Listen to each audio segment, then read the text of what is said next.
ہمارے نبی پاک کے معجزے کو سمجھانے کے لیے ہمیں سائنس کی محتاجی نہیں ہے. ایمان اسی کا نام ہے کہ اللہ کے نبی نے فرما دیا تو سر جھکا لو اور تسلیم کر لو.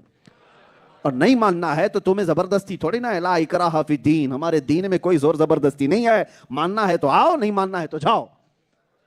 دین میں کوئی زبردستی نہیں ہے کہ تمہیں جھکا کر کے منوایا جائے گا. تم کو اگر ماننا ہے، یہی میرے نبی پاک صلی اللہ تعالیٰ علیہ وسلم کے معجزات. اب میں ان لوگوں سے کہتا ہوں جن کی مسجدیں آج اندھیری اندھیری ہیں. بات تو چھوڑو، ایتھیسٹ جو ہیں، جو نان مسلم ہیں، ان کا تو چھوڑو. بہت سے وہ ہیں جو مسجدیں زرار بنا کر بیٹھے ہوئے ہیں لیکن اپنے نبی کے ذکر سے بیچارے بد نصیب ہیں. ان کو تو چوں چرا میں ہے. ابھی بہت سارے سوال جواب میں ہی پھنسے ہوئے ہیں. ان سے میں کہتا ہوں کیسے سمجھ میں آئے گا معجزہ یہ معراج کا؟ حضور پاک صلی اللہ تعالیٰ علیہ وسلم نے چاند کے 2 ٹکڑے کر دیے، یہ سمجھ میں آیا؟ حضور کی انگلیوں سے پانی کے چشمے جاری ہوئے، یہ سمجھ میں آیا؟ حضور نے ڈوبے ہوئے سورج کو پلٹا دیا، یہ سمجھ میں آیا؟ حضور نے کنکریوں سے کلمہ پڑھایا، یہ سمجھ میں آیا؟ یہ وہ سارے کام ہیں جو معجزہ کہلاتے ہیں. اور معجزہ عام انسانوں کی عقل میں نہیں آتا. تو جب یہ ساری باتیں نہیں سمجھ میں آئیں تو معراج کا سفر کیسے سمجھ میں آئے گا؟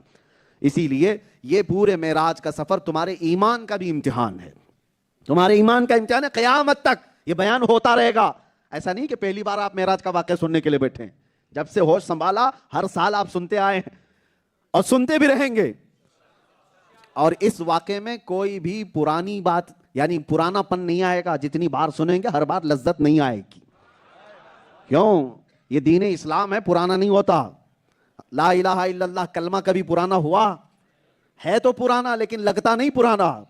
اتنے سارے لوگ کبھی آ کر امام صاحب سے یہ کہتے ہیں روز آپ نماز میں فاتحہ پڑھتے ہیں الحمدللہ رب العالمین، کچھ نیا پڑھو. نہیں کہتے، سب وہی سنتے ہیں، ہر نماز میں سنتے ہیں. کیوں؟ یہ پرانا نہیں ہوتا، اللہ کا کلام ہے. جتنی بار سنو گے لذت بڑھتی جائے گی. وہ دنیا کے ڈھکوسلے گانے ہیں جن کا ایک سیزن ہوتا ہے، اس کے بعد ختم، پھر ختم ہو جاتا ہے.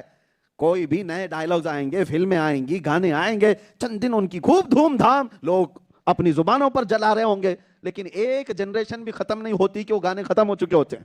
ان کو جاننے والا بھی اور ان کو یاد رکھنے والا بھی نہیں رہتا. لیکن قرآن کریم بھی یہ معجزہ ہے. میرے نبی کے تذکرے بھی ایسے معجزے ہیں، ہر آنے والا بچہ اس کو یاد بھی کرتا ہے اور سناتا بھی رہتا ہے، اور پرانا کبھی نہیں لگتا. حیرت کی بات ہے کہ نہیں؟ ایک کہانی آپ 2-3 بار سنو تو آپ کو اکتا ہٹائے گی. انسان کی طبیعت میں ایک کہانی اگر بار بار سنے گا تو اس کو مزہ آئے گا؟